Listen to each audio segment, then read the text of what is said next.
Hi అండి, నమస్తే. నేను మీ Shanthi. Welcome back to my channel Shanthi's vlogs.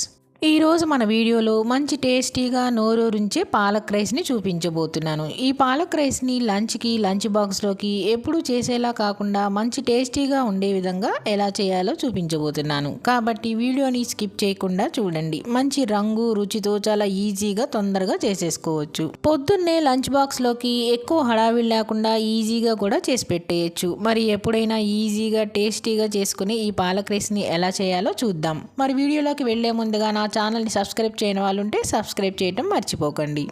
Palak rice కోసం నేను 3 కట్టల పాలకూర కట్టల్ని తీసుకున్నానండి. పాలకూర కట్టల్ని శుభ్రంగా కడుక్కొని ఇలా సన్నగా కట్ చేసుకొని ఒక మిక్సీ జార్లోకి వేసుకోవాలి. మిక్సీ జార్లోకి వేసుకున్నాక అందులో ఒక చిన్న అల్లం ముక్కని ముక్కలుగా కట్ చేసుకొని వేసుకోవాలి. అలాగే 4-5 వెల్లుల్లి రెబ్బలను 2 పచ్చిమిర్చిని వేసుకొని కొద్దిగా నీళ్లు పోసుకొని మెత్తటి పేస్ట్ లాగా చేసుకోవాలి.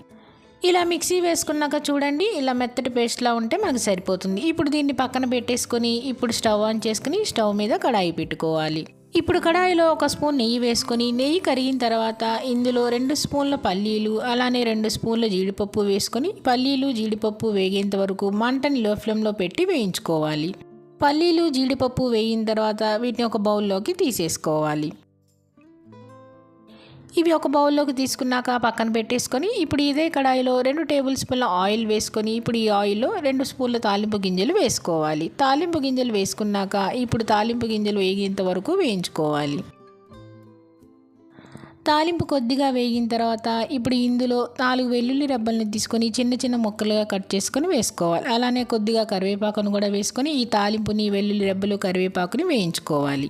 తాలింపు ఇలా వేగిన తర్వాత ఇప్పుడు ఇందులో ఒక పెద్ద సైజు ఉల్లిపాయని ముక్కలుగా కట్ చేసుకొని వేసుకోవాలి. అలానే 2 పచ్చిమిర్చిని కూడా పొడవుగా చీల్చుకొని వేసుకొని ఉల్లిపాయ ముక్కలు పచ్చిమిర్చి ముక్కలు వేగేంత వరకు వేయించుకోవాలి.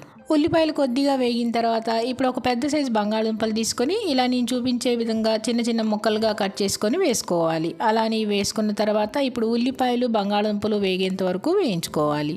ఉల్లిపాయలు బంగాళదుంపలు కొద్దిగా వేగిన తర్వాత ఇలా చూడండి, ఇలా వేగితే మనకి సరిపోతుంది. ఇలా కొద్దిగా వేగిన తర్వాత ఇప్పుడు ఇందులో ఒక పాలకూర కట్టను తీసుకొని శుభ్రంగా కడుక్కొని ఇలా సన్నగా తరుక్కొని వేసుకోవాలి. పాలకూర వేసుకున్నాక పాలకూర అంతా దగ్గరగా వచ్చేంత వరకు మనం పాలకూరని వేయించుకోవాలి. ఇలా కొద్దిగా పాలకూర ఆకులు సన్నగా తరిగి వేయటం వలన అక్కడక్కడ పాలకూర ఆకులు కనపడుతూ చాలా బాగా వస్తుంది. ఇలా పాలకూర వేగిన తర్వాత మనం గ్రైండ్ చేసుకున్న పాలకూర పేస్ట్ని కూడా వేసేసుకోవాలి. మనం ముందే ఉప్పు వేయకూడదండి. ఇలా వేస్తే మనకి పాలకూర పేస్ట్ అనేది రంగు మారిపోతుంది. ఇలా ఉప్పు వేయకుండానే మనం పాలకూరని కలుపుకుంటూ 2 నిమిషాల పాటు ఫ్రై చేసుకోవాలి. 2 నిమిషాల తర్వాత చూడండి, ఫ్రై చేశాక పాలకూర అంతా దగ్గరగా వచ్చి ఆయిల్ అనేది ఇలా సపరేట్ అవుతుంది. మనం వేసుకున్న బంగాళదుంప పాలకూర అంతా చక్కగా ఉడికి ఫ్రై అయిపోతుంది. ఇలా ఫ్రై అయిన తర్వాత ఇప్పుడు ఇందులో 1/2 టీ స్పూన్ పసుపు, రుచికి సరిపడా ఉప్పు వేసుకోవాలి.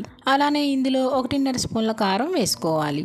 కారం కూడా వేసుకున్నాక ఇప్పుడు మంటని మీడియం ఫ్లేమ్లో పెట్టి 1 నిమిషం పాటు కలుపుకోవాలి. ఇప్పుడు మనం చేసే పాలక్ రైస్ క్వాంటిటీ అంతా 1 గ్లాస్ రైస్కి సరిపోతుంది. మీకు కావాలంటే క్వాంటిటీ అనేది పెంచుకోవచ్చు. ఇలా 1 నిమిషం పాటు అంతా దగ్గరగా వచ్చేంత వరకు కలుపుకున్నాక చూడండి, ఆయిల్ అనేది మనకి సెపరేట్ అయింది కదా. మరీ గట్టిగా ఉండకూడదు, అలా అని పల్చగాను ఉండకూడదు. ఇలా మీడియంగా ఉంటే మనకి సరిపోతుంది. ఇలా కలుపుకున్నాక ఇప్పుడు 1 గ్లాసు ఉడికించిన అన్నాన్ని వేసుకోవాలి. అన్నం అంతా ఇలా వేసేసుకొని ఈ అన్నం అంతా బాగా కలిసేలా కలుపుకోవాలి. ఇలా బాగా కలిసేలా కలుపుకున్నాక ఇప్పుడు ఒకసారి టేస్ట్ చూసి ఉప్పు ఏమైనా తగ్గితే ఇప్పుడు కలుపుకోవాలి. ఇలా కలిపేసుకున్నాక ఇప్పుడు ఇందులో సన్నగా కట్ చేసుకున్న కొత్తిమీరని అలానే మనం వేయించి పెట్టుకున్న పల్లీలు జీడిపప్పుని వేసుకొని ఒకసారి బాగా కలిసేలా ఇవన్నీ కలుపుకోవాలి. పల్లీలు జీడిపప్పు కలిసేలా కలుపుకున్నాక అలాగే ఇందులో అరచక్క నిమ్మరసం వేసుకొని కలుపుకోవాలి. ఇలా నిమ్మరసం వేసుకుంటే మనకి రైస్ అనేది చక్కగా బ్యాలెన్స్ అయ్యి మంచి రుచిగా వస్తుంది. నిమ్మరసం వేసేసుకొని ఒకసారి రైస్ అంతా కలిపేసుకొని సర్వ్ చేసుకోవడమే.